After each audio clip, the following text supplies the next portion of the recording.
lying on a small table next to her bed, along with some pills, a couple of joints, and a half-empty bottle of wine. I'd never been inside her small East Hollywood apartment before, and had only stopped by to drop off a stack of poems for a book of mine she was going to publish. "What's with the gun?" I asked. "Is your neighborhood that bad?" No, don't be silly," she giggled. "The gun is for when it's time for me to go." She was small and frail, with Coke bottle lens glasses and thin arms. I couldn't imagine her lifting the .44, let alone handling its fierce kick. "Have you ever shot the damn thing?" "Oh, you bet I can," she said proudly, holding up her .44. "I go to the shooting range in Van Nuys every week, and I turn this baby loose. The guys out there call me Little Dirty Harry." "Well, I hope you wait until after you publish my book to blow your brains out." She laughed. "You got nothing to worry about, dearie. I've got some things to prove to certain people, and putting out your book is one of them. So I won't be using this baby for a while."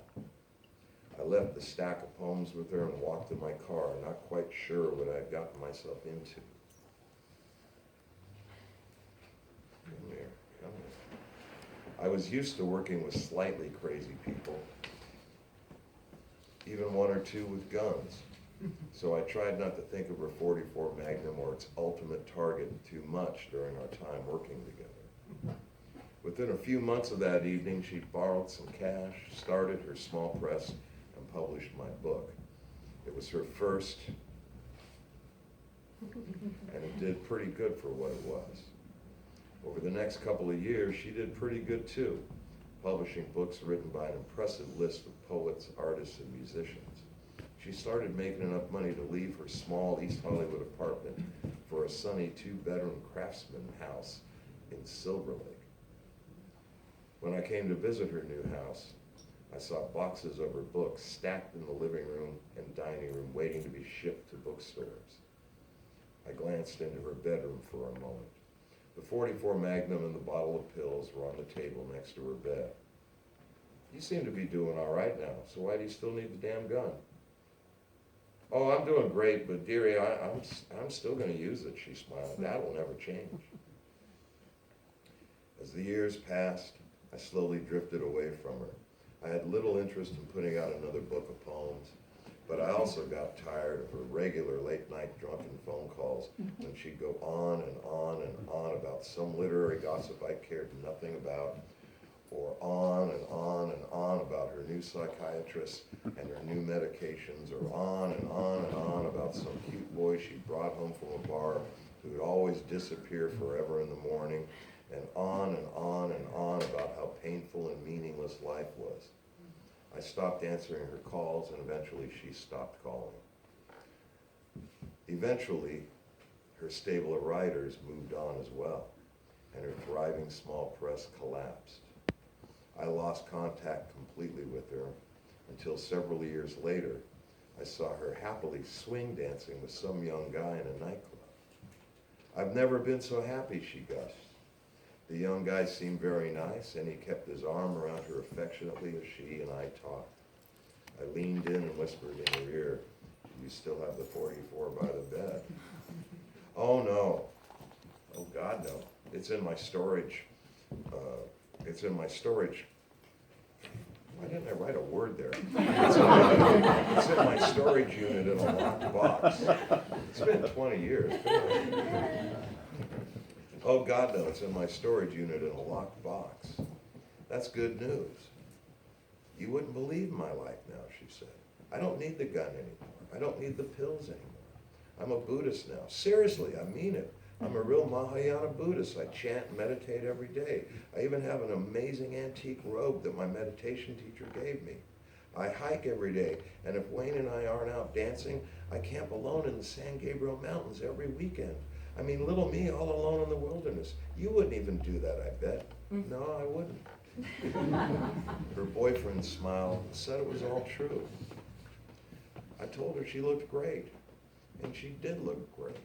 Healthier, less pale, and weak, and less weak. "Oh, and I'm not afraid of anything anymore."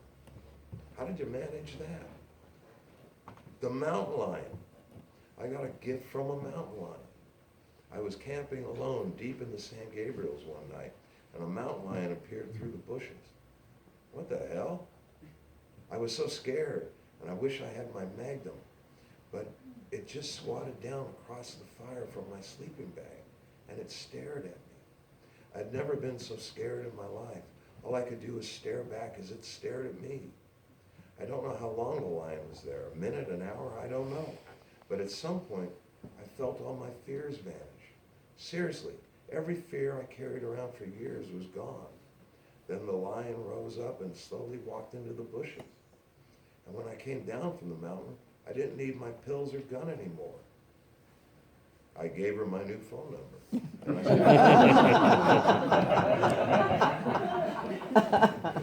she called a year or so later and invited me up to see her new house in the Sierra Madre Canyon at the base of the San Gabriels.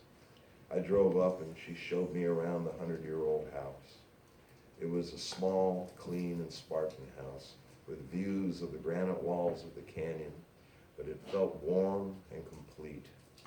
There was no television, just a couch and 2 chairs around a wooden table with a couple of bookshelves crammed with novels, poetry books, as well as books on hiking and Buddhism. Upstairs, across from her mattress on the floor, was a small Buddhist shrine and a framed drawing she had done of her mountain lion. There was no .44 Magnum. We talked for a while about the old days and the new days and the mountain lion. Then she chanted for me in her Buddhist robes while I listened uncomfortably, smoking a cigarette. Before I left, she handed me a first edition copy of Fat City, Leonard Gardner's brutal and beautiful novel about boxers in Stockton, California. I've always loved this book, she said, and it's the only novel he ever published. Just like your book of poems is the only one you ever published. And she smiled. And she smiled. You did yours for me. I can't tell you how much that means to me. We said goodbye and I walked down the canyon to my car as the evening grew cold and the shadows darkened the canyon walls. A few weeks later, her boyfriend called me. He was crying hysterically.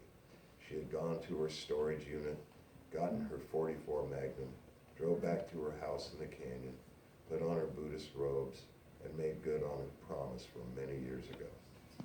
Wow.